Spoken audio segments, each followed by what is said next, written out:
Play this record as frequently as possible.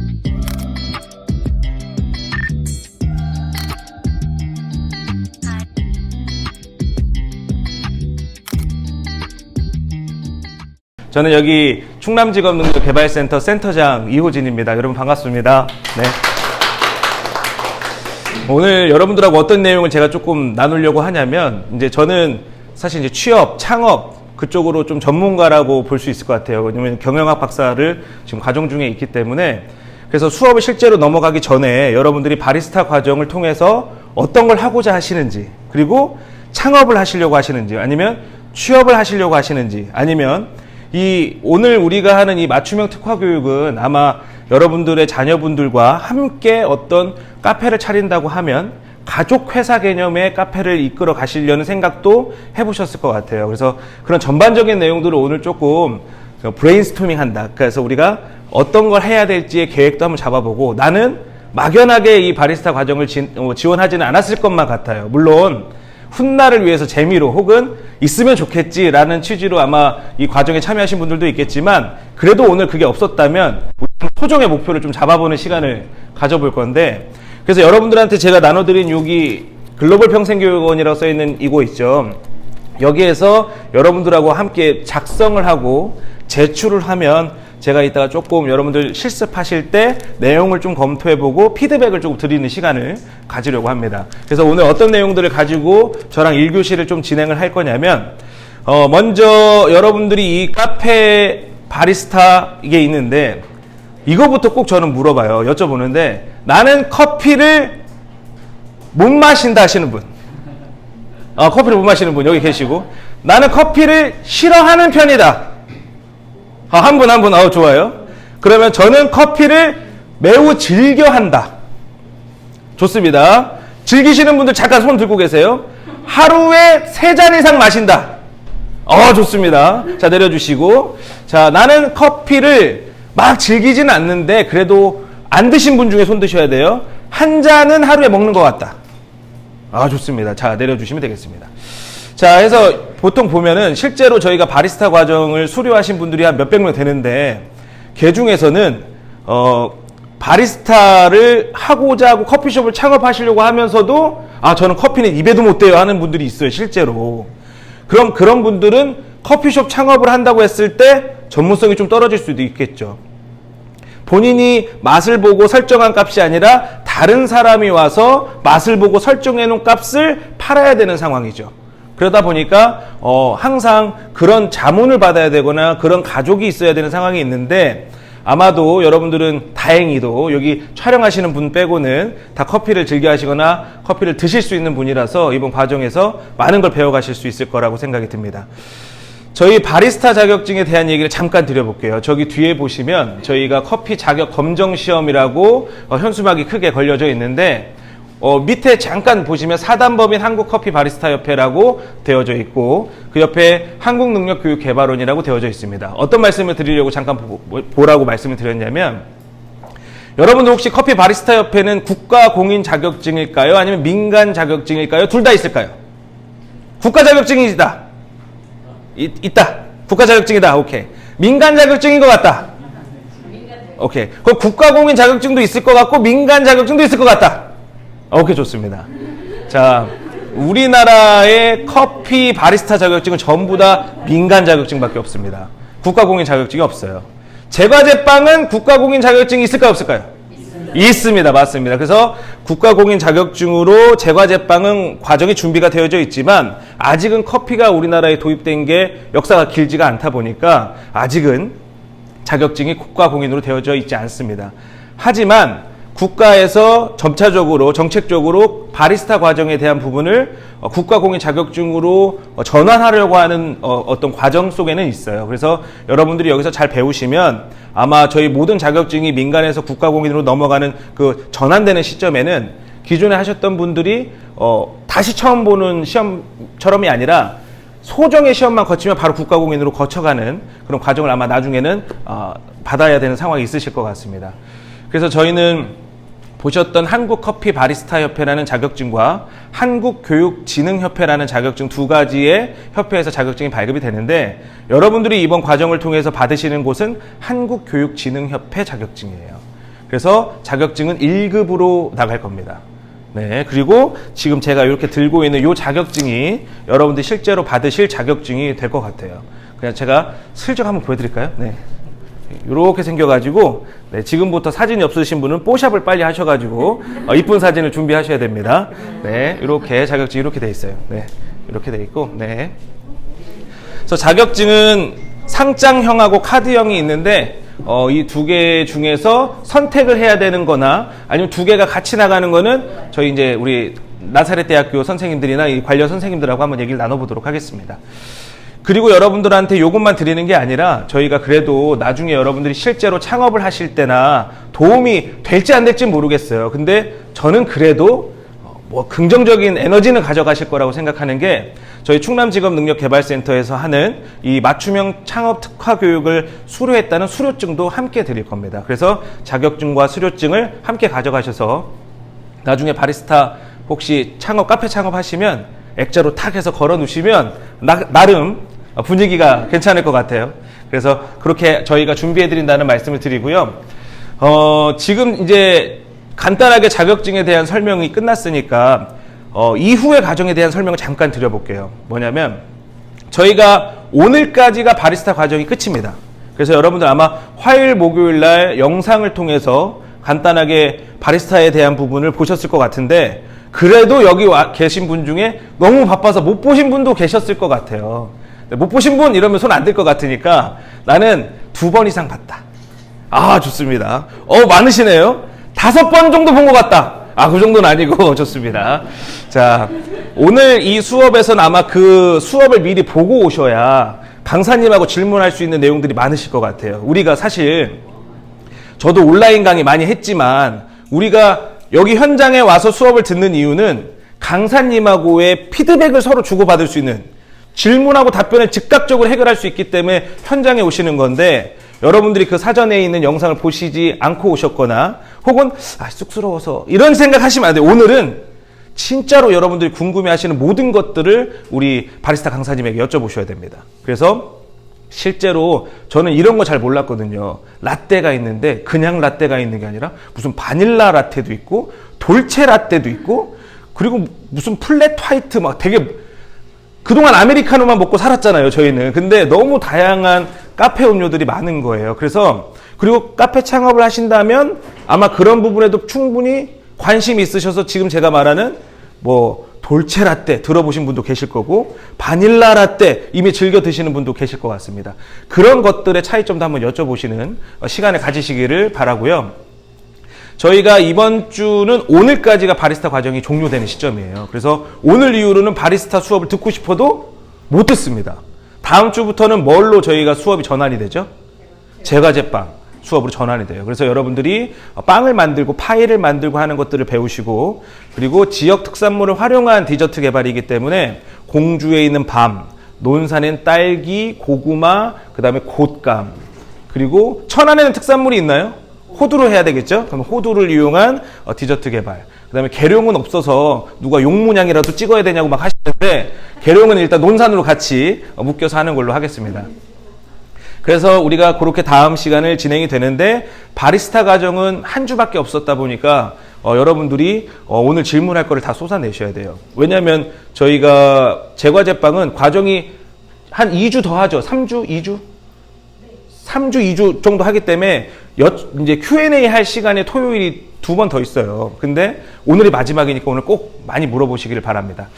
자, 그러면 이제 본격적으로 제 담당하는 오늘 수업을 할 건데 여러분들한테 나눠드린 종이를 이제 쓰셔야 되니까 볼펜 깍지를 이제 여시고 볼펜을 꺼내시고 제가 여러분들한테 드리는 질문을 먼저 한 페이지에 작성하셔서 찢어서 저한테 주셔야 돼요. 자, 첫 번째 뭐 어떤 거를 할 거냐면 내가 바리스타를 하려고 하는 이유를 1번으로 작성을 해 주셔야 돼요. 제가 이따 충분한 시간을 드리겠습니다. 먼저 첫 페이지에는 질문의 내용을 좀 적어주시면 좋을 것 같아요. 오늘 저랑 이번 시간에는 2가지 정도의 질문을 가지고 생각하고 발표하는 시간을 가질 거니까요.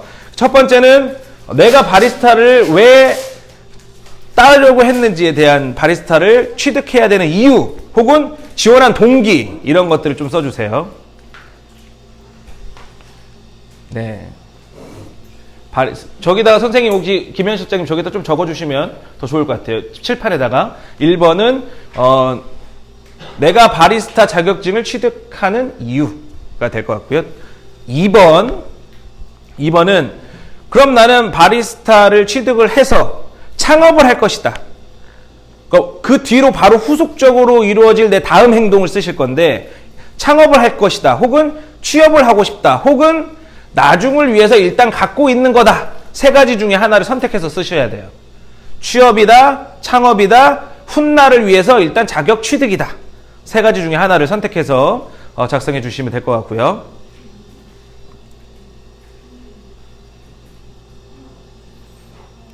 좋습니다. 세 번째는 이번 과정을 통해서 여러분 스마트폰으로 서치하셔도 돼요.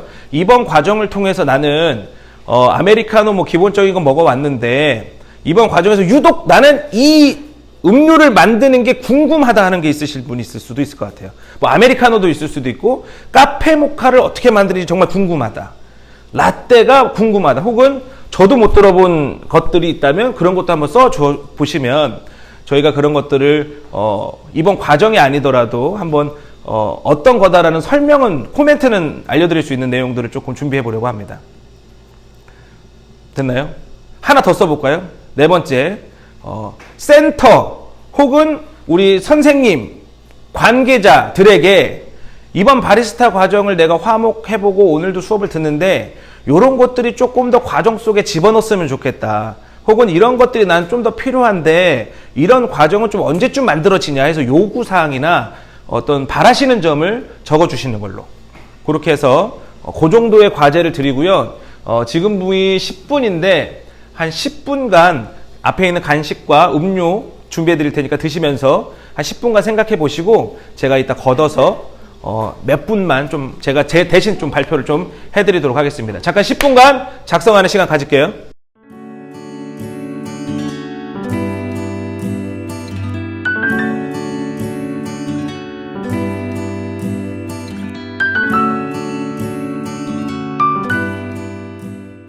자, 여러분들이 써주신 내용을 보니까 정말로 많은 창업을 고민하는 분들의 이야기도 담겨져 있고 지금까지 제가 받아보지 못했던 새로운 내용들도 담겨져 있고 따뜻한 이야기도 있고 재밌는 이야기도 있어서 제가 몇 개를 좀 뽑아서 말씀을 좀 드려보도록 하겠습니다.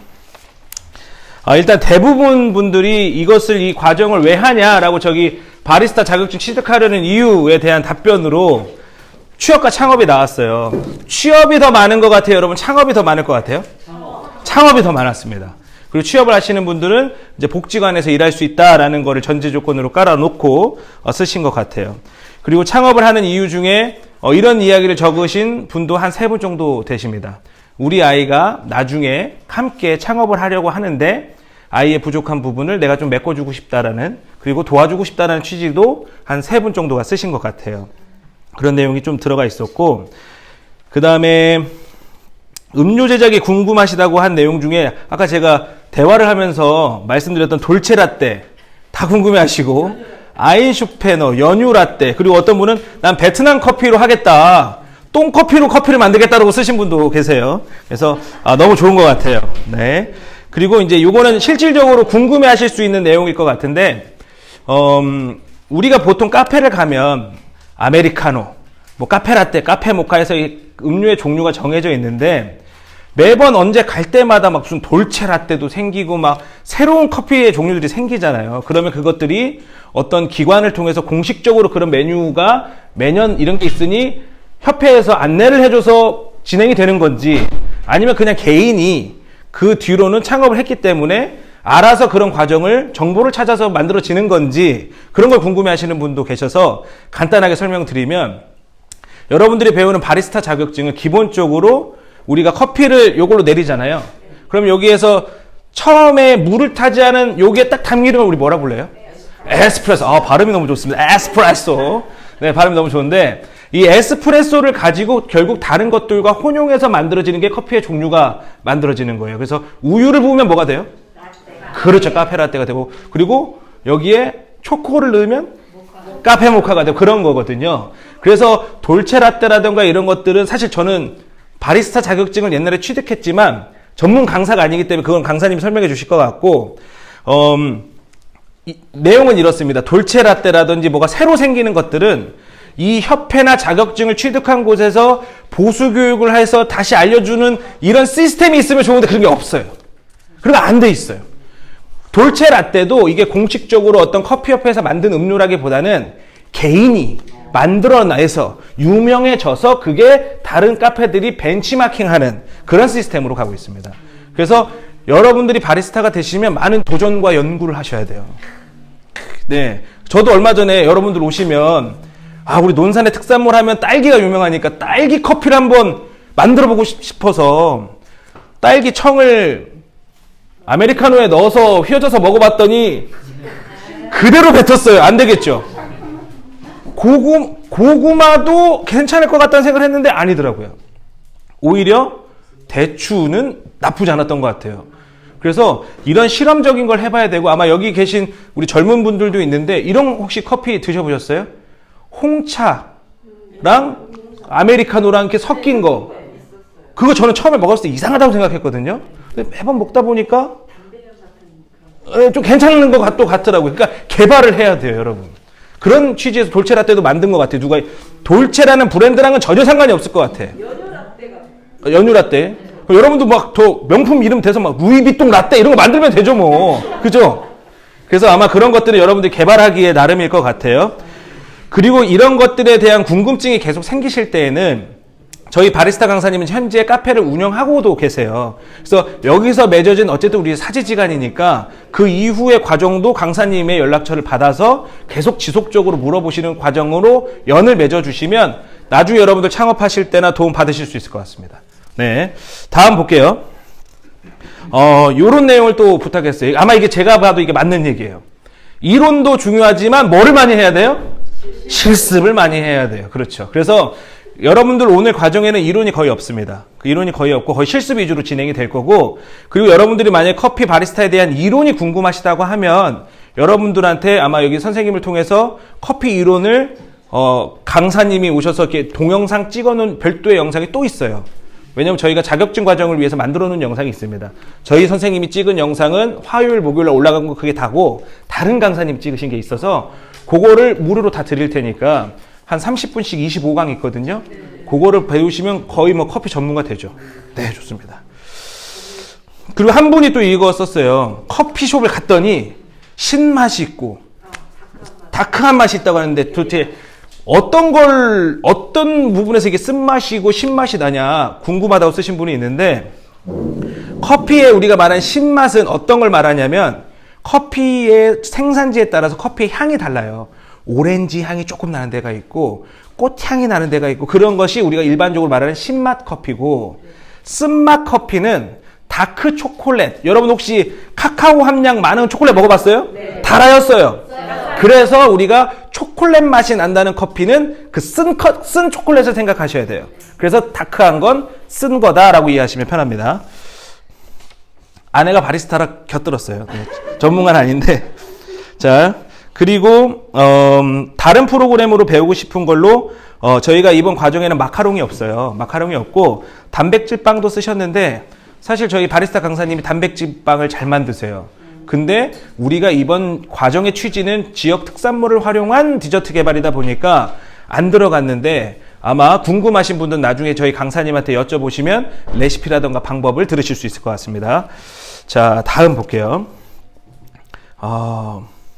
배합에 표준화가 있는 것이냐 물어보신 게 있어요. 아마 커피 배합을 말하는 것 같은데, 커피는 커피를 내리는 이 샷의 온도도 일정해야 되고요. 커피에 물이 내려오는 속도도 몇 초 사이에 내려와야 되는지가 다 표준화되어져 있습니다. 원두의 배합만 내가 어떤 생산지에서 나오는 원두를 섞어서 블렌딩을 하느냐에 따라서 맛을 개발하는 것은 각자 로스팅하는 사람의 차이점이지만, 기계를 사용하는 것은 다 표준화가 돼 있어요. 그래서 그렇게 이해하시면 될 것 같아요. 다음에 좋습니다. 그 다음에 이제 취업을 하기 위해서 이 과정에 왔으니까 강사님들이 좀 열심히 가르쳐 주셨으면 좋겠다는 말 써져 있고요. 이후의 과정은, 모르는 게 있으면 아까도 말씀드린 것처럼 저희 바리스타 강사님 또 다음 주에 하는 제과제빵 선생님을 통해서 계속적으로 질문하시고요. 이후에 또 아까 저희 선생님 아까 저 말고 다른 분이 설명해 주셨잖아요. 아마 나사렛 대학교를 비롯한 여러분들한테 기존의 교육과정을 지원해 주시는 단체 기관에서 여러분들 내년도 사업이나 이런 거에 또 계속 지원해 주는 프로그램들을 고민하시는 것 같아요. 그래서 오늘 여러분들이 이 과정이 다 끝나면 다음에는 이런 것도 배우고 싶다라는 거를 여기 계신 선생님들한테도 주변에 이렇게 전달해 주시면 그런 내용들이 취합이 돼서 또 저희가 그 과정을 또 소화해낼 수 있는 또 다른 또 강사님이나 아니면 지금의 강사님들한테 부탁을 드릴 테니까 이번 과정이 단순히 체험형 교육이라고만 보시지 마시고 내가 체험에서 실제로 스타트를 끊어내는 오늘 첫 단추다. 그래서 이 단추를 여러분들이 잘 꿰셔야 그 다음에 계속 단추가 꿰져서 옷을 제대로 입으실 수 있을 것 같아요. 그래서 이 첫 단추라고 생각하셔야지 그냥 단순 체험형은 아니다라고 보시는 게 좋습니다. 아셨죠? 좋습니다. 제가 이론이 길거나 말이 길으면 재미가 없으니까 저는 여기서 이제 그만하고 이제 다음부터 바로 실습 강의가 이루어질 거예요. 그래서 여러분들 저희 강사님을 제가 조금 소개를 시켜드리도록 하겠습니다. 저희 강사님은 현재 바리스타 저희 강의를 하신 지 벌써 한 3년 정도 되신 것 같고요. 현재 뭐 마을학교, 그 다음에 초등학교, 기업체, 그리고 저희 평생교육원에서 강의를 하고 계십니다. 그리고 현재 아까 말씀드린 것처럼 내동 1199라는 카페도 직접 운영을 하고 계시는 저희 좌측에 계시는 김수경 강사님을 소개하겠습니다. 안녕하세요. 바리스타 강사 김수경입니다. 잘 부탁드리겠습니다. 영상 보시고 궁금하신 거 많이 있으셨죠? 먼저 질문 받고 시작을 할게요. 영상 보신 분들. 저 수업하는 거 영상 보셨는데 궁금하신 거. 청소할 때요. 네네, 청소할 때요. 네, 그 안에 네. 나사를 풀렸잖아요. 네네. 그 일반인들도 가능해요? 네, 일반인들도 가능하세요. 머신기는요, 청소할 때 무조건 이 그룹 패드에서 안에 있는 걸 다 빼주셔야 해요. 매일매일. 그게 일주일에 한 번인가요? 아니요, 아니, 매일매일. 만약에 창업을 하시게 되면 매일매일 청소를 해주시고 머신기 관리를 해주셔야 돼요. 손잡이는 매일매일인 건 아는데 네네. 안에도 매일 네, 그룹 패드 이 안에 말씀하시는 거죠? 이 안에. 네, 여기도 매일매일 청소해 주셔야 해요. 그래야 머신기 수명도 오래 가고요. 안에 그 스크린망이라든지 디퓨저라고 해서 동그란 게 되어 있는 게 있어요. 거기 안에 찌꺼기를 다 정리를 해 주셔야 돼요. 그게 계속 쌓이고 쌓이게 되면은 이 그룹 패드 안에 가스켓이랑 그 디퓨저가 늘러붙어요. 늘러붙게 되고 커피 맛이 변질이 돼요. 처음이랑 다르게. 그래서 항상 청소는 해주셔야 돼요. 다른 질문은요? 워낙 강의를 잘해주셔서 감사합니다. 혹시 라떼랑 카푸치노 차이 영상에서 보셨죠? 주로 어떤 거, 맞아요. 거품 차이인데 요즘에는 라떼에도 거품이 많이 올라오는 이유가 있어요. 라떼 아트 때문에 그러거든요. 왜 가면 커피숍에 가면 되게 예쁘게 그림 그려져 있는 커피숍 되게 많죠. 그게 라떼 아트를 하려면 그냥 라떼보다는 약간 카푸치노처럼 거품이 쫀쫀쫀 해야 그림이 훨씬 더 잘 그려져요. 그리고 오래 가요. 음료를 계속 마셨을 때도 이 그림이 휘젓지 않은 이상 안 없어지잖아요. 오래 가는 이유가 그 이유예요. 에스프레소를 즐겨 드시는 분. 커피를 먹는데 나는 에스프레소를 즐겨 먹는다. 에스프레소 너무 써서. 에스프레소가 쓰다는 인식이 되게 많죠. 그냥 원액이다 보니까. 근데 에스프레소는요, 진짜 다양하게 즐길 수 있는 방법이 되게 많아요. 영상에서 나왔던 것도 있고요. 그냥 집에서도 흔히 약간의 설탕이나 다른 첨가 시럽을 조금만 넣으셔도 맛은 확 변해요. 그러면 아메리카노를 즐겨 드시는 분. 대부분 아메리카노 드시죠? 아메리카노 드실 때 시럽을 넣어서 먹는다. 넣어서 먹는다. 그냥 깔끔하게 먹는다. 샷을 좀 진하게 해서 먹는다. 보통 샷 몇 개 넣으세요, 그럼? 투샷? 그 이상은 안 넣으시고? 아니면 연하게 보리차처럼 드신다. 밤에 먹을 때 잠이 안 와서. 왜 잠이 안 올까요?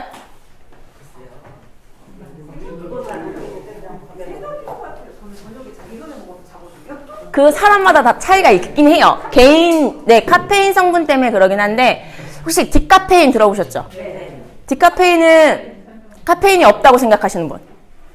별 차이가 없는 것 같아요. 적게 들어있다고. 네, 맞아요. 디카페인은 그냥 일반 저희가 먹는 이 원두보다 가스를 이용해서 이 여기에 있는 카페인을 제거한 다음에 만드는 거예요. 그래서 아예 없지는 않아요. 최소 들어있는 게 0.5%예요. 그래서 디카페인만 드셔도 약간 좀 카페인에 대해서 몸에 안 받으시는 분들은 심장이 빨리 뛸 수가 있어요. 그래서 잠이 안 오는 거예요. 카페인 성분 때문에. 요즘에는 무카페인도 많이 나오는 거 알고 있죠? 아예 카페인이 없이 그냥 커피 향만 나는 커피가 되게 많이 나와요.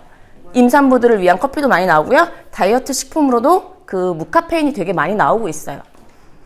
나는 커피를 먹는데 꼭 뜨겁게 먹는다. 사계절 내내 뜨겁게 먹는다. 나는 얼죽아다. 얼어 죽어도 아이스다. 저도 얼죽아예요. 저도 얼죽아. 차게 먹는 커피랑 뜨겁게 먹는 커피랑 차이점이 뭔지 아세요? 요번 강의를 듣고 알았는데 네네. 얼음이 녹으면서 커피 성분이 전개한다고 해서 투샷을 한다고 요번 강의를 보고 네, 투샷도 기본적인 컵 사이즈예요. 보통 원래는요, 샷 자체가 잔 크기에 따라 달라져요. 잔 크기에 달라지는데 지금 요거 같은 경우에는 14온즈를 알고 있거든요. 14온즈에 얼음이랑 물이 들어가면 커피를 투샷을 넣었을 때 얼음이 녹으면서 맛이 싱거워져요. 처음이랑 맛이 다르게. 근데 제 기준으로 저희 가게에서 쓰는 건 16온즈, 500ml예요. 500ml에 투샷을 넣으면 시간이 지나면 더 밍밍해져요. 그래서 샷 추가가 더 들어가면 오랫도록 그 맛을 유지할 수가 있어요.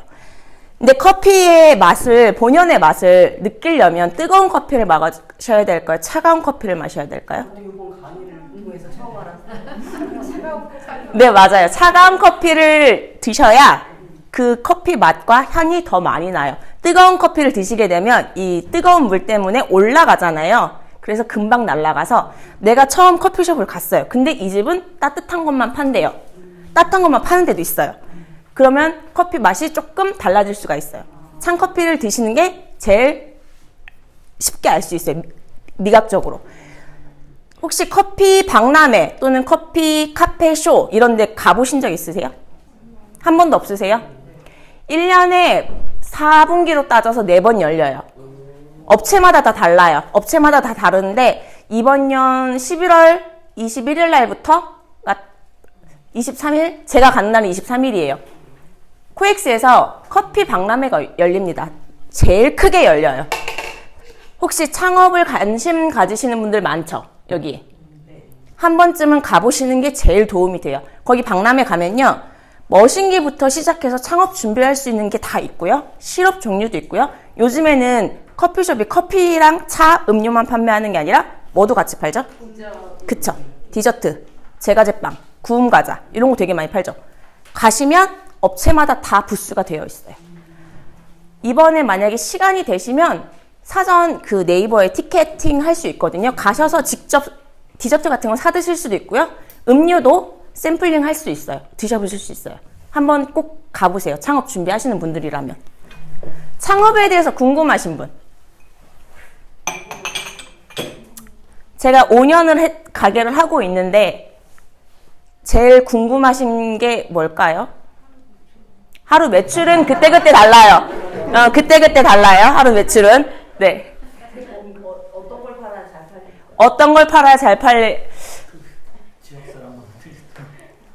어떤 걸 팔아야 잘 팔리는지 그 메뉴는요. 프랜차이즈랑 개인 커피랑 다 달라요. 프랜차이즈 같은 경우에는 시그니처 메뉴가 시즌마다 계속 나오죠. 근데 프랜차이즈 개인 커피숍 같은 경우는 개발을 계속 해야 돼요. 그게 제일 큰 차이예요. 저 같은 경우에는 저희 집에서 제일 많이 팔리는 게 요거트 스무디예요. 과일 요거트 스무디. 요거트 스무디가 제일 맛있다고 소문이 많이 났고요. 그 다음에 바닐라 라떼. 초창기에는 연유 커피가 그렇게 많이 팔렸어요. 연유 커피가 연유가 들어가서 연유 커피인데 약간 먹으면 믹스 커피 좋아하시는 분 있으세요? 달달한 믹스 커피? 맛이 비슷해요. 네, 다방 커피랑 맛이 비슷해요. 근데 그냥 우리 맥심 믹스 커피랑 맛이 좀 다른 건 뒷맛이 조금 더 깔끔한 거. 그냥 맥심 커피는 드시면 드실수록 입안이 텁텁하잖아요. 근데 이제 머신기를 이용한 연유 커피 또는 돌체라떼 같은 경우는 드셔도 이 믹스 커피보다 입안이 조금 더 깔끔해요. 콜드블루 아시는 분? 네, 콜드블루. 네, 찬물로 12시간 내리는 이제 커피의 눈물이라고 해요. 천천히 내려오니까. 근데 이 콜드블루를 이용하는 음료가 돌체라떼예요. 대부분 돌체라떼가 연유 들어가고요. 그 다음에 콜드블루 액상, 얼음, 우유가 들어간 게 돌체라떼예요. 거기 위에 치즈폼도 올릴 수도 있고요. 크림폼도 올릴 수가 있어요. 우유 거품도 올려도 되고. 저희 연유 커피는 그냥 머신기를 이용한 에스프레소에 연유가 들어가고요. 우유가 들어간 연유 커피예요. 그래서 연유의 용량에 따라 맛이 또 달라져요. 모든 시럽이 들어가 있는 커피는 시럽 용량에 따라서 맛이 천차만별이에요. 재료를 아낀다고 해서 예를 들어서 저희가 바닐라 라떼를 판매를 해요. 근데 레시피는 바닐라 라떼가 70g이 들어가야 되는데 재료를 아낀다고 해서 그 반만 넣거나 아니면 조금만 넣게 되면 네, 자주 드시는 분은 바로 알아요. 네, 저희가 처음 오픈했을 때 서울 연유를 썼다가 중간에 연유를 한번 바꿨었어요. 저 손님한테 뒤지게 혼났습니다. 진짜로 욕을 엄청 먹었어요. 맛이 변했다고. 그분은 항상 저희 오시면 연유만 드셨거든요. 그래서 이게 단골 관리하는 것도 처음에 레시피를 잡으면 그 레시피대로 그대로 유지하는 게 제일 좋은 것 같아요. 또 창업에 대해서 궁금하신 점? 선생님 창업은 아닌데 응. 콜드블루하고 네네. 그럼 더치커피하고 다른 똑같은 거예요. 딱 똑같은 건데요. 용어가 다르고요. 요즘에는 이 더치커피를 조금 더 쉽게 하는 방법이 많이 있어요. 집에서 쉽게 더치커피를 드시는 거는 다시마망 있죠. 다시마망에다가 좀 굵게 원두를 간 거를 넣어요. 근데 다시마망은 하나만 하면 그 안에 이제 찌꺼기가 나오죠. 두세 개 없이 싸요. 싸서 그 통에 찬물에다가 담궈놔요. 담궈놓고 냉장고에서 우리는 거예요. 네, 우리는 거예요. 계속. 그걸 끓거나 그런 게 아니라 우리는 거예요. 담가놓고 우리게 되면 맛 차이가 되게 많이 나요. 콜드블루랑 더치커피는 같은 용어예요. 같은 용어인데 그냥 에스프레소랑 이 더치콜드랑 다른 이유는 찌꺼기 차이고요. 맛 자체가 틀려져요. 찬물에다 계속 우리게 되면 천천히 빠지죠. 커피 맛이 천천히 빠져요. 그래서 훨씬 더 풍부한 맛을 느낄 수 있고요. 그리고 드셨을 때 뒷맛이 더 깔끔해요. 에스프레소 머신기를 이용하면 가루를 그 막에 넣는다는 거예요? 네네. 집에서 쉽게 하실 수 있는 방법은 그러면 얼마 동안? 하루요. 하룻밤을 그냥 재우면 돼요. 냉장고에서. 그러니까 밀폐용기에다가 담아요. 밀폐용기에 담아서 얘를 냉장고에 보관을 하면 찬물에 티도 잘 안 우러나죠. 똑같아요.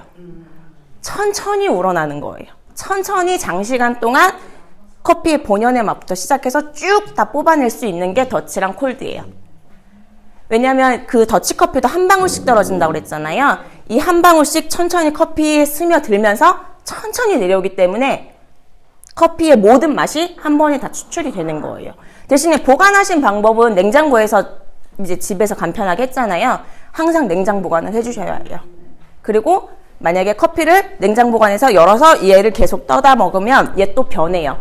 처음에 다 하셨을 때 소분을 해서 아예 보관하시는 게 제일 좋아요. 에스프레소 이 가루를 이용한 건요. 드시다 보면 밑에 살짝 커피 찌꺼기가 남죠. 근데 콜드블루나 더치는 커피 찌꺼기가 안 남아요. 천천히 내려오기 때문에. 그래서 맛이 훨씬 더 깔끔하게 돼요. 핸드드립 같은 경우에도 똑같아요. 핸드드립 같은 경우에는 종이 필터도 사용하고요. 융으로 되어 있는 필터도 있고요. 그 다음에 이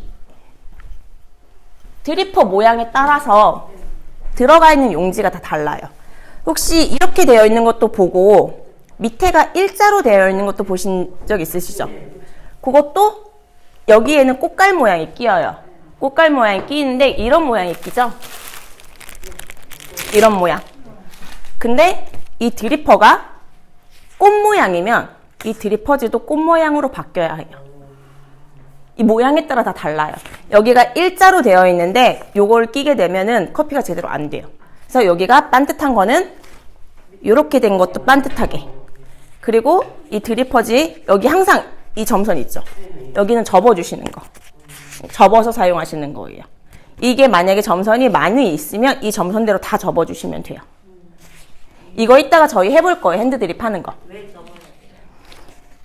접는 이유가 잘 끼워지려고 접어요.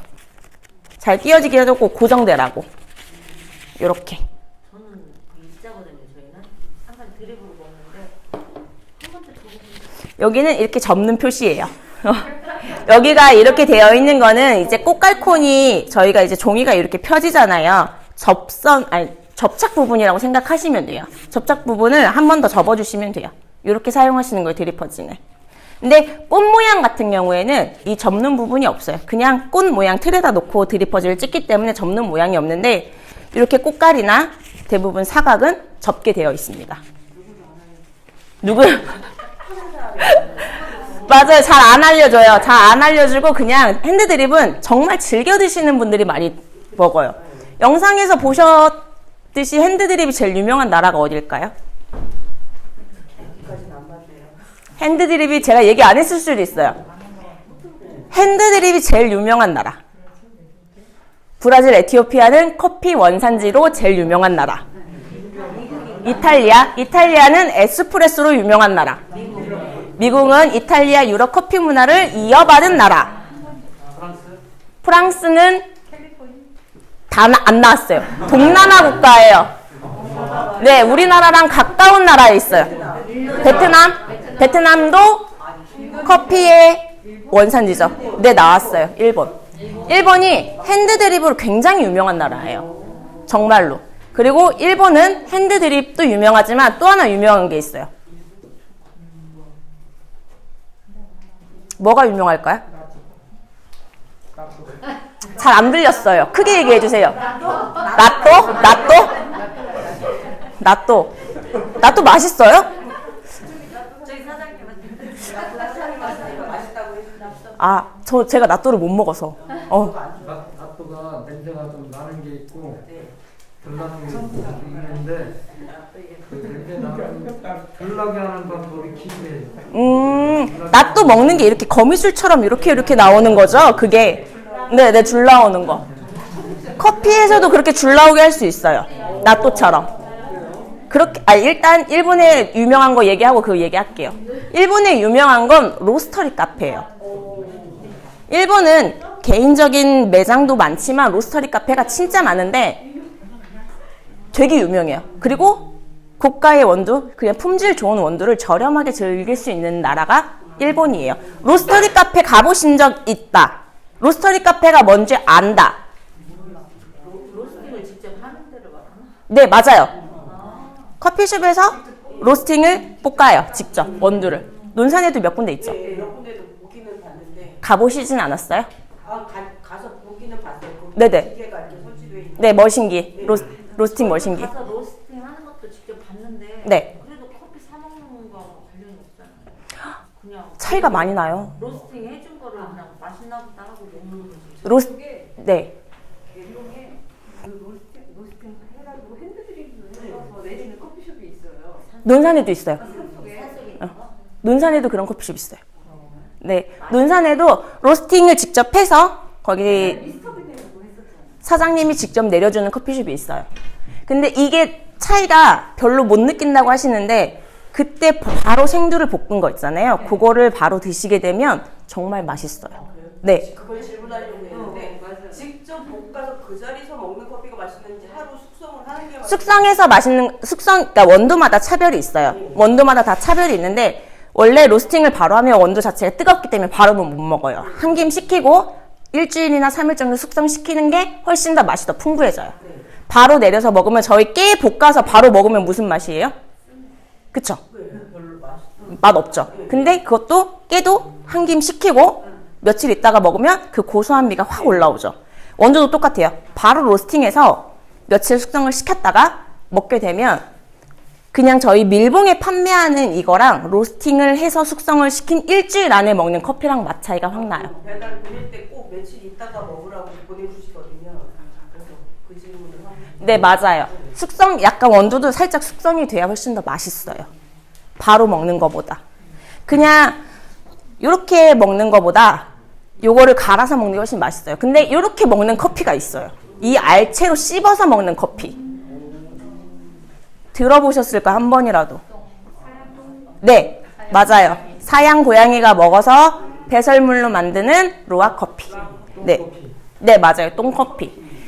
제가 20살, 24살 이때 이제 루악에 빠졌었어요. 진짜 루악 되게 좋아했는데 그때 제가 15만 원, 16만 원 주고 구매를 했던 것 같아요. 통 안 커요. 진짜 요만한, 높이가 요만하고요. 통 커야 요렇게 요만한 통에 많이 들어야 한 70g? 70에서 80g 들어있어요. 그때 당시에 비쌌던 이유는 인건비예요. 왜냐하면 사양고양이 자체가 활동량이 넓잖아요. 사람들이 일일이 찾아서 다녀서 그걸 줍기 때문에 비쌌고 지금 현재는 많이 싸졌어요. 많이 단가가 내려갔어요. 이유는 이제 닭장 안에다 고양이들을 가두고 먹이는 거예요. 사료 대신에 커피 열매만 먹여요. 근데 이게 사양 고양이만 있는 게 아니에요. 베트남에 가면 다람쥐 커피라고 또 유명하고 네, 족제비도 있고 너구리 커피도 있어요. 동물들을 이용한 커피가 네, 얘네들한테 먹는 이유는 그냥 사료 대신에 계속 이것만 주는 거예요. 그래서 대량으로 생산이 가능해졌어요. 근데 왜 똥커피라고 하면 좀 더럽다라고 생각을 하시잖아요. 근데 사람이랑 동물이랑 똑같이 먹으면 어디로 가죠? 어디에 뱃속 어디로 들어가게 되죠? 네, 그쵸. 위로 들어가죠. 위로 들어가면 소화를 시키죠. 근데 위에 가면 뭐가 있죠? 위산이. 네. 위산 때문에 얘가 그 안에서 발효가 돼요. 커피는요, 특히 인도의 몬순 커피 같은 경우는요, 일부러 발효를 시키고요. 또 다른 나라 같은 경우는 콜롬비아 같은 경우는 세척 방식을 한다고 해서 커피 열매를 따다가 이물질을 제거하고 오크통에다가 물 넣고 일부러 발효를 시킵니다. 와인처럼. 그러면 이제 산미가 올라와요. 근데 와인도 그렇고 커피도 그렇고 너무 오랜 시간에 발효를 하게 되면 신맛이 너무 많이 나죠. 딱 그 적정 시간에 얘를 다시 꺼내야 해요. 사양 고양이 커피나 이 동물들을 먹은 커피가 훨씬 더 맛이 좋은 이유는 적정 시간에 뱃속에서 위산을 만나서 발효가 됐기 때문에 훨씬 더 맛있게 돼요. 사람도 씨를 먹으면 소화를 못 시켜서 변으로 나오잖아요. 동물들이 먹는 그 커피콩도 아니 커피도 똑같이 나와서 발효가 되어 있는 상태예요. 발효가 되는 상태에서 그냥 세척만 깨끗하게 해서 로스팅을 한 과정이거든요. 근데 제가 동물을 좀 많이 좋아해서 언젠가부터 이제 루악을 안 먹게 되더라고요. 그걸 알고 나니까. 일본 아까 그 나또 얘기했잖아요. 커피도 그렇게 나또처럼 끈이 나오게 할 수 있어요. 코로나 때 유행했던 커피. 네, 달고나 커피. 달고나 커피는 두 가지가 있어요. 달고나를 직접 만들어서 올리는 게 있고요. 달고나 크림 커피. 이 액상으로 이용해서 달고나를 만드는 거예요. 달고나 커피 드셔보신 분 혹은 만들어 보신 분 어떠셨어요? 예전에 그거 뭐지? 뽑기 하는 거 방법은 그냥 설탕이랑 소다 넣고 하는 거. 달고나 커피, 크림 커피 같은 경우는요, 그 반대로 이 에스프레소 원액 또는 그 맥심처럼 그 커피 원액에다가 설탕을 넣고 계속 휘젓는 거예요. 그러면 이 점성이 생겨요. 그래서 중간에 요즘에는 이제 쉽게 이 수저로 안 하죠? 수저로 안 하고 거품기 안 하고 자동 거품기로 하면 금방 올라와요. 그래서 우유에다가 그 달고나 크림을 올리게 되면 달스달스하다고 하죠? 달고 쓰고. 이따가 시간이 되면 만들어 볼까 하는데 점심 먹고 나면 시간이 조금 되겠죠? 그거부터 하세요. 달고나 커피 먼저요? 아, 너무 힘들어요. 너무 힘들어서 안 돼요. 달고나 커피 먼저 하면 손목이 지금 나갈 수도 있어요. 젓다가. 내가 줬을게요. 아니, 거품기 있어요. 거품기 갖다 대량으로 저으면 돼요. 거품기 갖다가. 커피 향을 맡을 수 없어. 달고나부터 먹어. 맞아요. 커피는 제일 깔끔하게 에스프레소 드시기 전에 아메리카노 먹고 에스프레소 드시는 게 제일 깔끔해요. 지금 커피 필요하시죠? 커피 드시고 싶으신 분. 어떤 커피 드실 거예요? 아니요, 핫. 지금 그러면 이 앞에 있는 거 설명하고 저희 실습을 할게요. 이 커피 체리를 왜 커피 열매를 커피 체리라고 부르는 이유? 빨개서. 네. 먹는 체리랑 비슷하게 생겼어요. 그 안에 속도 먹는 체리랑 비슷하게 생겼어요. 근데 크기만 달라요. 네, 작아요. 커피를 이 생두가 요렇게 두 개가 들어가 있어요. 네, 하나에 이게 짝이에요. 두 개가 들어가 있고요.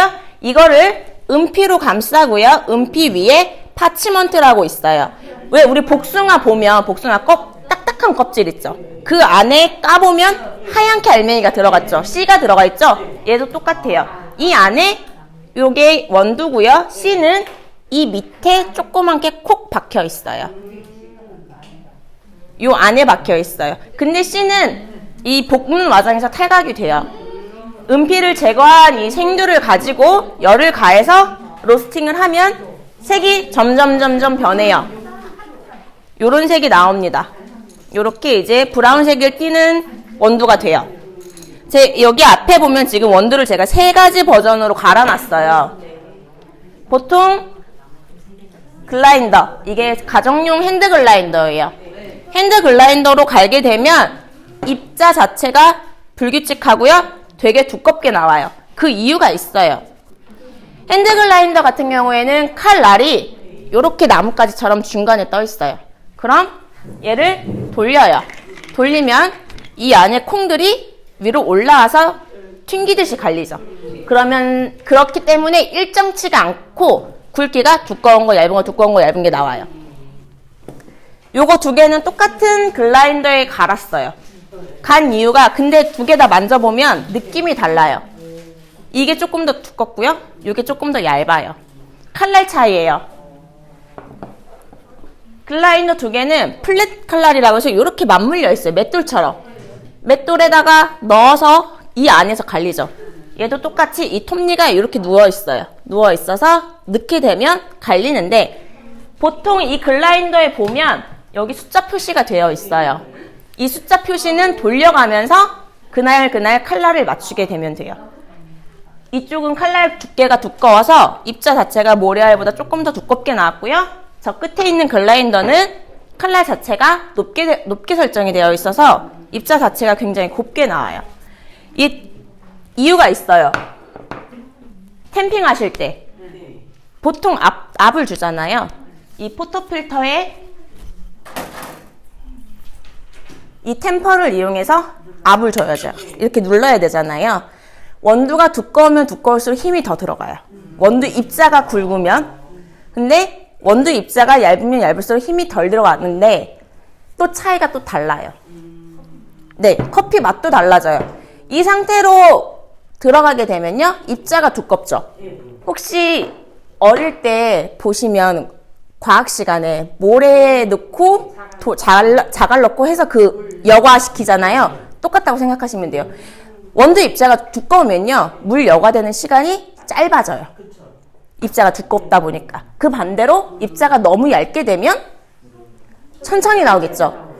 입자가 얇은데 탬핑을 정말 세게 했어요. 그러면 이게 압축이 확 되겠죠. 그러면 커피 나오는 속도가 너무 느려지죠. 흔히 먹는 에스프레소, 아메리카노의 기본이 되는 이 에스프레소가 적정 시간이 몇 초게요? 28초. 네, 28초 안에 도피오, 그러니까 에스프레소 한 잔이 나오는데 28초 이내에 나와야 해요. 그래야 제일 맛있는 에스프레소가 나와요. 30ml 기준에서요. 근데 제가 그때 영상에서 설명드린 거는 아마 이 30ml에 28초 에스프레소만 설명을 드렸을 거예요. 근데 롱고라고 있어요. 롱고는 이 30ml가 아니고요. 롱고는 40ml가 나와요. 40ml가 나오는데 이 30ml보다 추출 시간이 조금 더 길어요. 샷이 조금 더 연해지기도 하고요. 물을 많이 닿았으니까. 롱고 같은 경우에는 40초 이내에 들어와야 돼요. 롱고랑 이 도피오랑 똑같이 크레마 나오는 시간은 정해져 있어요. 보통 15초에서 22초 사이에 크레마가 올라옵니다. 그 사이가 제일 맛있고 향이 제일 좋아요. 보통 커피숍에 가면 위에 하얗게 거품이 떠 있어요. 그게 크레마인데 이 크레마가 중요한 이유가 있습니다. 영상에서 설명드렸던 것 같아요. 보신 분들은 기억할 수 있어요. 이 크레마가 에스프레소에 있어야 되는 이유. 네. 온도 유지해주고요. 그쵸? 향 날아가는 거 차단시키고요. 그리고 개밖에 말씀 안 하셨을 거예요. 네, 맛과 향을 보존시키기 위한 것도 있고요. 이 적정한 온도예요. 크레마가 있어야 되는 이유는 크레마 같은 경우에는 30ml를 볶게 되면 3ml에서 최고 5ml까지 올라와야 제일 좋은 크레마예요. 크레마 모양이 예쁘게 뜨는 걸 보려면 이 안이요. 진 브라운도 아니고 황금 갈색이 떠야 돼요. 그 안에 호피 모양, 타이거 벨트 모양이 살짝 떠야 좋고요. 이 크레마는 커피콩이 가지고 있는 로스팅 되어 있는 상태에서 약간 기름 오일리한 느낌이 물과 만났을 때 나오는 거예요. 그러니까 불포화 지방산이 커피에서 추출이 된다고 생각하시면 돼요. 크레마가 오랫동안 유지가 돼야 얘를 에스프레소를 뽑고 잔에 옮겨 담았어요. 오랫동안 유지가 돼야 그 커피가 정말 맛있는 커피예요. 근데 이게 크레마도 밀크 스팀이랑 똑같이 거품 차이가 다 나요. 만약에 이렇게 두꺼운 걸로 하게 되면은 입자가 두꺼워져요. 거품이. 그래서 금방 깨져요. 얇은 걸로 힘을 꽉 줘서 하게 되면 크레마가 나오는 게 아니고요. 크레마가 나오긴 하는데 쓴맛이 많이 올라와요. 쓴맛과 탄맛이. 그리고 템핑 하실 때 제일 좋은 거는 요즘엔 자동 템핑기가 있긴 한데 자동 템핑기 안 하시고 이 템퍼로 이용하면 힘 조절을 정말 잘 하셔야 커피 맛이 일정해져요. 네, 원두 같은 경우에도 그날 날에 따라서 변해요. 특히 비 오는 날은 얘가 습을 먹어요. 그래서 여름이 제일 힘들어요. 여름 장사가. 왜냐면 여름에는 비가 오다 안 오는 날이 많잖아요. 그렇다 보니까 아침에 가서 세팅을 해요. 원두 나한테 맞추고 물 온도 맞추고 물 딱 다 맞췄어요. 타임 안에 들어왔어요. 근데 점심에 비가 갑자기 와요. 그러면 잠깐 괜찮아요. 근데 시간이 좀 지나면 저녁 때 되면 다시 세팅을 해야 돼요. 습기를 먹고 있으니까.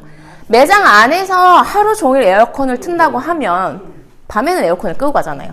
그 사이에 살짝 변해요. 그러면 다시 아침에 다시 세팅을 해야 해요. 커피숍 창업하시는 분들한테는 정말 아침에 이 세팅하는 게 그날 하루 커피 맛을 좌우하게 돼요. 아르바이트가 뽑은 커피와 사장님이 뽑은 커피 맛이 달라요. 그 이유가 뭘까요? 네, 템핑 차이예요. 그리고 남자분이 꼭 뽑은 커피랑 여자분이 뽑은 커피가 달라요. 네, 굵기 차이도 있고요. 맛 차이, 이 템핑하는 것도 다 달라요. 그래서 직원을 잘 둬야 되는 게 이거 템핑하는 걸 이 사장님이랑 힘 조절을 맞추시는 게 제일 좋아요. 원두는 똑같아요. 원두는 똑같이 얘가 체프를 써요. 얘가 체프를 쓰는데 A라는 사람, B라는 사람, C라는 사람 맛이 다 다를 수밖에 없어요. 이게 기술이에요. 템핑은. 이 템핑을 이용하는 게. 핸드드립도 기술이에요. 이 물 조절하는 게. 핸드드립 같은 경우에는 일정한 물줄기가 내려와야 해요. 일정한 물줄기로 해야 핸드드립의 맛이 일정해지는데 성격이 급한 사람은 확 쏟아버릴 수도 있고요. 한 방울씩 떨어뜨리는 사람도 있어요. 부부싸움하고 다음날은 안 되거든요. 왜요? 확 뛰어서? 물 조절이 관건이에요. 핸드드립 같은 경우에는 정말로. 이 머신기를 이용한 건요. 이 템퍼가 관건이에요. 그래서 요즘에는 자동 템퍼를 많이 사용을 해요. 맛이 일정해지기 때문에. 대형 프랜차이즈 혹시 스타벅스에 갔는데 이 템퍼 소리 들으신 적 있으세요? 이 두드리는 소리. 왜 보통 템핑을 하면 누르고 이 바스켓 안에 떨어지는 것을 이렇게 탕탕 치잖아요. 이 소리를 스타벅스에서 난 들어봤다. 네, 그쵸? 드륵드륵해서 자동으로 눌려지고 됩니다. 거기는 유동인구가 원체 많다 보니까 빨리 해야 돼요. 근데 템퍼도 이걸 오래 누르고 있는다고 해서 템핑이 잘 되는 게 아니에요. 네, 힘이 한 번에 빡 들어가고 그 다음엔 수평을 맞춰주셔야 해요. 이 바스켓 안에 보면 얇은 선이 하나 있어요. 이 포터필터 안에 얘가 바스켓이에요. 얘는 포터필터고요. 이 안에 이 얇은 선이 들어가 있습니다. 이 얇은 선을 템핑 했을 때 원두가 담기는 적정 선이에요. 이게 투샷용이고요. 이게 원샷용 스파웃이 원샷용이에요. 달라요. 요 커피 추출하는 부분이 스파웃이라고 하는데 원샷용 같은 경우는 스파웃이 한 구예요. 투샷용은 두 구고요. 근데 이 안에 들어있는 바스켓 자체도 다릅니다. 원샷용 같은 경우는 이렇게 생겼어요. 좁아요. 그리고 얘는 넓죠. 투샷용은. 안에 원두 담기는 양도 달라요. 보통 이 원샷용 같은 경우에선 7에서 9g, 그리고 투샷용 같은 경우에는 14에서 16g, 최고 17g까지 담겨야 해요. 원샷용 같은 경우에는 추출 시간이 더 짧고요. 투샷용 같은 경우는 좀 더 추출 시간이 길어요. 그리고 또 하나가 있습니다. 바스켓이. 네, 백바스켓. 보셨죠? 이렇게 된 거. 막혀 있어요, 얘는. 얘는 사용하는 용도가 가스켓 교체 시기를 알려주는 용도랑요, 마지막 청소할 때 하는 게 이 백바스켓을 사용하는 거예요. 이 백바스켓을 장착을 하면요, 물이 밖으로 안 새요. 스파웃으로 안 나오는데, 백바스켓을 포토필터에 장착하고 구르패드에 껴서 머신기를 작동시켰어요. 근데 이 옆으로 물이 새기 시작해요. 그러면 구르패드 안에 있는 가스켓 교체 시기인 거예요. 가스켓은 포토필터랑 구르패드를 잡아주는 역할을 하는 실리콘이에요. 근데 얘가 뜨거운 열에 계속 닿다 보니까 늘어나거나 혹은 너무 수축을 하게 돼요. 그거를 6개월에 한 번, 최고 6개월에 한 번, 3개월에 한 번씩은 교체를 해주셔야 해요. 질문 있으세요? 지금까지 제가 한 얘기 중에 질문 있으시다. 아니면 궁금하다. 이거에 대해서 조금 더 알았으면 좋겠다 하는 거. 선생님 두산 나오는 거 두산 나오는 거를 선생님이 직접 했을 때 내렸을 때 동일하게 할 수 있습니까? 동일하게 나오냐고요? 저 근데 제가 솔직하게 얘기하면 저는 이 스파웃 원샷짜리를 안 썼어요. 5년 동안 써본 적이 없어요. 수업할 때만 몇 번 써봤는데 원두량 담기는 게 조금 맞추기 힘들더라고요. 제가 만약에 이 원바스켓을 계속 썼으면 할 수는 있는데 이따 해볼게요. 이따 해볼게요. 맛이 동일한지를 못 느끼고. 네, 이따 해볼게요. 해보긴 하는데 맛은 동일하다고 맛을 못 느껴요. 왜냐면 저도 여기가 이제 제 공간이 아니잖아요. 강의할 때만 들어오는 공간이다 보니까 원두도 그렇고 이 머신기 자체도 저한테 세팅이 안 되어 있어요. 그래서 그날 맛이 조금씩 달라요. 제가 아무리 제 커피를 좋아한다고 하지만 제가 작업실과 이제 공간, 이제 강의하는 작업실이 환경이 너무 다르기 때문에 맛이 조금씩 차이가 나요. 그리고 여기서 쓰는 원두, 제 공간에서 쓰는 원두가 다르기 때문에 그 맛을 제대로 내지는 못해요. 또 질문 있으신 분? 없으면 저희 쉬었다가 하겠습니다.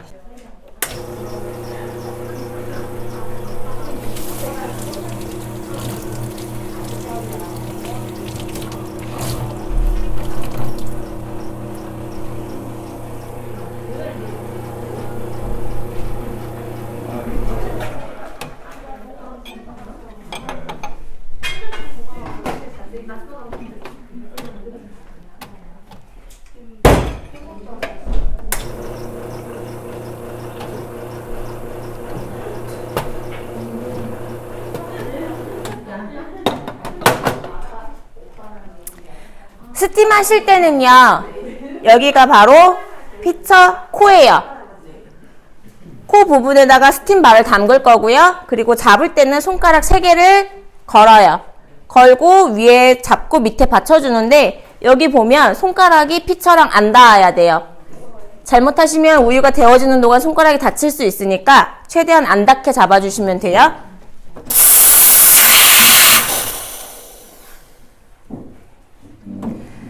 스팀은요, 바 끝에 보면 살짝 꺾여 있어요. 꺾여 있는 노즐 안에만 살짝 담을 거예요. 대신에 우유는 나를 보게끔 이 앞으로 보고요. 노즐은 정말 살짝 끝에만 담아주시면 돼요.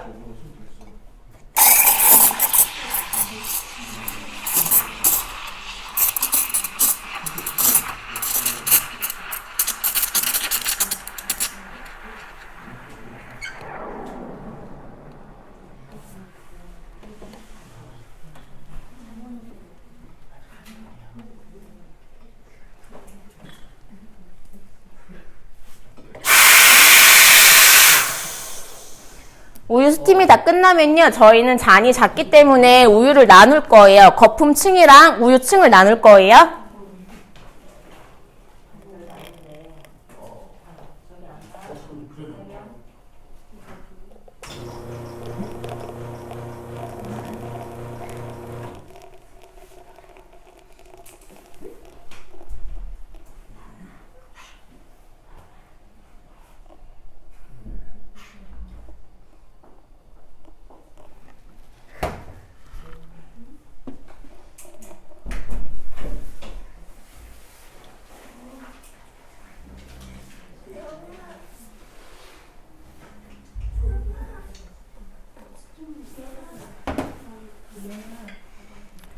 카푸치노 따르실 때는 안에 보면 거품이 많기 때문에 살살살 흔들어서 따라주셔야 돼요. 피처 자체를 좀 잡아서 흔드시고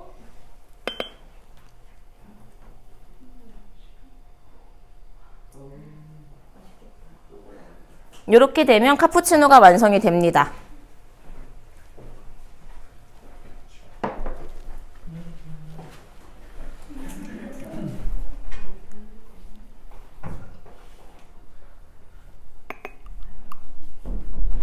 라떼는 카푸치노에 비해 우유 양이 굉장히 많아요.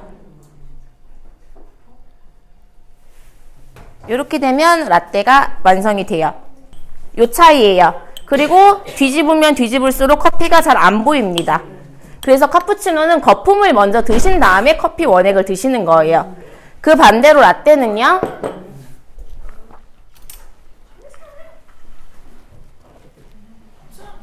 보시면 거품층이 굉장히 얇아요. 그래서 뒤집으면 바로 커피 원액이 나와요. 시험 보실 때 실기 같은 경우에는 카푸치노랑 라떼랑 볼 때 숟가락 양으로 거품을 봅니다.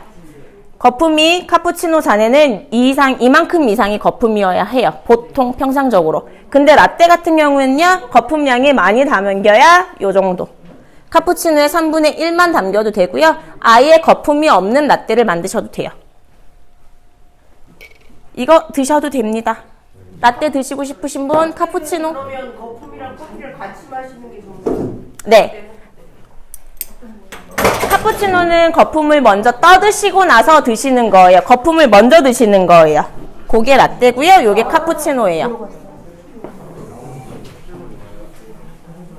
카푸치노 같은 경우는 입자가 굉장히 미세하고요. 굉장히 탄탄해요. 그래서 저 상태에서 거품만 이렇게 올린다고 해서 음료가 안 엎질러져요. 요즘에 카푸치노 위에 꼭 하나 뿌려지는 게 있죠. 뭐가 뿌려지죠?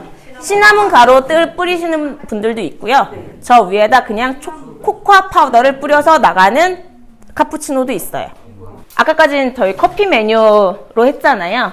지금은 이제 지역 특산물. 저희 논산에는요, 대추가 유명하고, 딸기가 유명하고, 고구마가 유명하고요. 그리고 꽃감이 유명합니다. 할 거는요, 일단 대추로 가지고는 대추 라떼를 만들 거예요.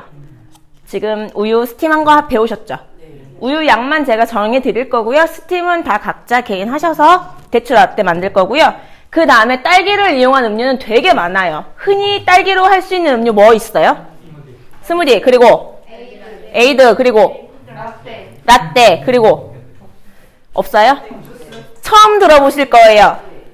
제가 만들어 온 밀크티예요. 밀크티 시럽을 가지고 딸기 밀크티를 만들 거예요. 근데 이게 밀크티가 종류가 두 가지예요. 얼그레이가 있고요. 아쌈이 있어요. 아쌈은 인도에서 유명한 밀크티예요. 이거는 밀크티가 아쌈 밀크티예요. 네, 아쌈 밀크티랑 여기 보시면 딸기 청을 가지고 딸기 밀크티를 만들 거예요. 그리고 만약 시간이 되면 저 블렌더를 이용해서도 딸기 요거트 스무디를 만들 거고요. 그 마지막 고구마. 이거 진짜 제가 어제 가게에서 구워온 거예요. 군고구마를 이용해서 고구마 라떼 만들 거예요. 고구마 라떼는 차게 해도 되고요. 따뜻하게 되는데 원하시는 취향대로 만들 거고요. 대추 라떼만 스팀을 이용해서 따뜻하게 만들게요. 이해되셨어요? 네. 스팀은 옆에서 제가 잡아드리기만 할 거예요. 거품이 없어도 돼요. 라떼는 거품이 살짝만 들어가도 되기 때문에 거품이 아까처럼 풍부하게 안 올라와도 되고요. 그냥 스팀기를 이용해서 우유만 데워준다고 생각하시면 돼요. 지금부터 이제 먼저 제가 보여드리고 할게요. 이 앞에 보면 대추 청일 다 담아놨어요. 그래서 여기에서 우유만 데우고 부어서 섞기만 하면 끝이에요. 아이스는 반대로 우유 들어간 다음에 대추 청이 위에 들어가는 거예요. 그리고 나서 저어 드시는 거고요. 따뜻한 거는 청 다음이 우유 스팀 들어가면 돼요.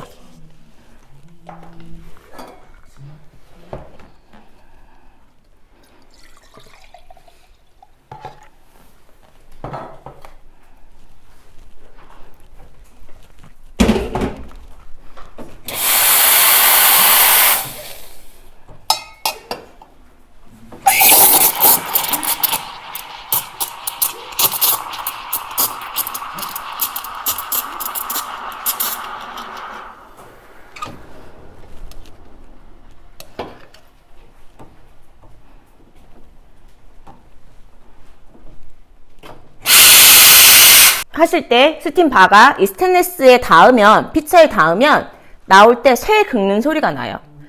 스팀 하실 때 최대한 가운데에 스팀을 담으시는데 스팀 담으실 때 스팀 바가 살짝 밑에가 꺾여 있어요.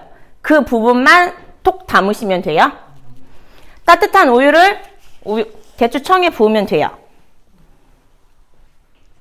이렇게 하고 마지막 위에 토핑으로 대추청을 조금 더 올려도 되고요. 아니면 마른 대추를 잘게 썰어서 올리면 대추 라떼가 됩니다. 요거로 대추 라떼 끄시고요. 밀크티 같은 경우에는 제가 지금 다 시럽을 담아놨죠. 여기에다가 얼음을 원하시는 만큼 담으시면 돼요. 밀크티는 하기 쉬워요.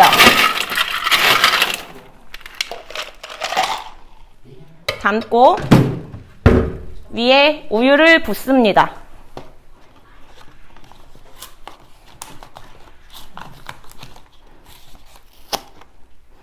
우유를 적정선에 붓고요. 마지막에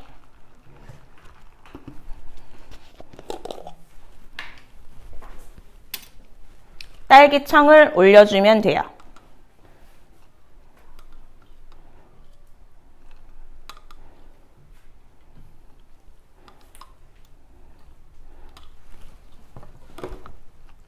이렇게 하면 섞이면서 딸기가 밑에 가라앉아요. 드실 때 빨대나 또는 수저를 이용해서 잘 저어서 드시면 돼요. 음료를 판매하시게 되면 이 상태로 나가서 이제 손님분한테 저어서 드세요. 근데 저희 같은 경우에는 저는 캔으로 실링이 돼요. 아예 실링이 돼서 흔들어 드시라고 해요. 이렇게 된 게 딸기 밀크티고요. 요거 다 한 다음에 고구마가 들어갈 건데 고구마는 똑같이 따뜻하게 할 거예요. 왜냐면 고구마가 안 녹아 있어가지고 고구마를 컵에다 일정량 다 덜어 드릴 거고요. 똑같이 우유 스팀 하셔서 섞으시면 돼요. 블렌더 하는 거는 이거 다 하고 나서 블렌더 작업을 할게요. 지금 앞에서 아까 두 분씩 나오셔서, 아니 한 분씩 나오셔서 할게요. 질문, 네, 말씀하세요. 밀크티 할 때 아싸하고 얼그레이 두 종류만 있다고 했잖아요. 네네. 상관없어요? 아쌈이랑 얼그레이랑 좀 다른 점이 있으면 향이 조금 달라요. 그리고 잎 모양이 달라요. 똑같이 그렇게 해도 돼요? 네, 시럽파를 똑같이 만들면 돼요. 밀크티는 금방 시럽 만들기가 제일 쉬운 게 밀크티 시럽이에요. 그리고 시중에 나와 있는 밀크티 시럽도 있어요. 그러니까 아싸함에서도 그렇게 얼음 붓고 그다음에 우유 넣고 딸기 올리고 네, 똑같아요. 얼그레이도 해도 돼요? 네, 그렇게 밀크티 시럽만 만들어 놓으시면 얼그레이로 이렇게 만드셔도 되고 아쌈으로도 이렇게 만드셔도 돼요. 지금부터 두 분씩 나오시면 돼요. 스팀 할게요. 꽃감은 물이랑 얼음만 사용해서 스무디가 되는 거예요. 똑같이. 대신에 꽃감이 들어가고요. 근데 저 꽃감만 들어가면 솔직히 맛이 없어요. 그래서 꽃감이랑 시럽이 들어가야 훨씬 더 꽃감이 많이 맛있어요. 지금 흔히 요즘에 나오는 게 홍시 스무디 드셔보신 분 있으세요? 홍시 스무디랑 레시피는 똑같아요. 똑같은 대신에 홍시가 빠지고 꽃감이 들어가는 거예요. 그 반대로 이 대추 가지고도 만들 수 있어요, 스무디. 근데 제가 해보니까 대추청이랑 꽃감이랑 스무디를 만들면 훨씬 더 맛있더라고요. 네, 왜냐면 대추청에는 이미 설탕이 들어있는 거잖아요, 이 청에. 여기에서 단맛을 내주기 때문에 굳이 설탕 시럽이 별도로 안 들어가도 되고요. 요거랑 꽃감이랑 얼음이랑 물만 넣고 갈게 되면은 훨씬 더 맛있더라고요. 오늘까지 제 바리스타 수업 들어주시는 정말 고생 많으셨고요. 다음에 또 기회가 있으면 그때 또 한번 찾아뵙겠습니다. 감사합니다.